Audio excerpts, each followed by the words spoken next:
ভারতে একটি সরকারি চিঠিতে বাংলাকে বাংলাদেশি ভাষা বলে উল্লেখ করায় শুরু হয়েছে তীব্র বিতর্ক। দিল্লির লোদি কলোনি থানার পুলিশ আধিকারিক অমিত দত্ত ভারতের বঙ্গভবনের অফিসার ইনচার্জকে সম্প্রতি একটি চিঠি পাঠান। অভিযোগ অনুযায়ী সেই সরকারি চিঠিতেই বাংলাকে বাংলাদেশি ভাষা হিসাবে উল্লেখ করা হয়েছে। ঘটনাটি সামনে আসতেই রাজনৈতিক অঙ্গনে শুরু হয়েছে তুমুল সমালোচনা। এই ঘটনাকে সরাসরি ভারতীয় সংবিধানের লঙ্ঘন বলে অভিহিত করেছেন তৃণমূল কংগ্রেসের সর্বভারতীয় সাধারণ সম্পাদক অভিষেক বন্দ্যোপাধ্যায়। তার অভিযোগ, বাংলাকে বিদেশি ভাষা হিসেবে দেখানো পশ্চিমবঙ্গের বাঙালিকে নিজ দেশেই বহিরাগত প্রমাণ করার এক চক্রান্ত। তৃণমূলের বক্তব্য, এটি কোনো সাধারণ ভুল নয়, বরং পরিকল্পিত রাজনৈতিক পদক্ষেপ, যা বিজেপির ভাষা ও সংস্কৃতি বিরোধী নীতিরই প্রতিফলন।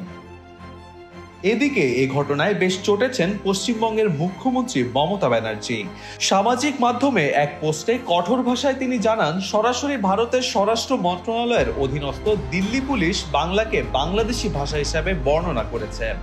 এ বাংলা বাঙালির মাতৃভাষা, রবীন্দ্রনাথ ঠাকুর ও স্বামী বিবেকানন্দের ভাষা। এ ভাষায় রচিত হয়েছে ভারতের জাতীয় সঙ্গীত। কোটি কোটি ভারতীয় যে ভাষায় কথা বলে, লেখে আর যা ভারতের সংবিধানে স্বীকৃত, সেই ভাষাকেই অপমান করা হচ্ছে। মমতা মনে করেন এটি শুধু লজ্জাজনক নয়, বরং সংবিধান বিরোধী ও বাঙালি বিদ্বেষী মনোভাবের প্রকাশ।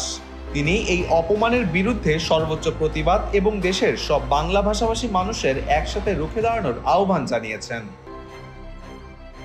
বিজেপি অবশ্য এই ঘটনার কোনো দায় স্বীকার করতে নারাজ। দলের রাজ্য সভাপতি শ্রমিক ভট্টাচার্য বলেন, বাংলাদেশি বাংলা ও পশ্চিমবঙ্গের বাংলা আলাদা, কেবল ভাষা জানলেই কেউ ভারতীয় হয়ে যায় না।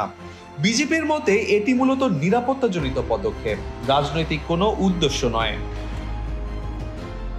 তবে তৃণমূল বলছে, বিশ্বজুড়ে 25 কোটিরও বেশি মানুষ বাংলায় কথা বলেন, আর এটি ভারতের সংবিধান স্বীকৃত অন্যতম প্রাচীন ভাষা।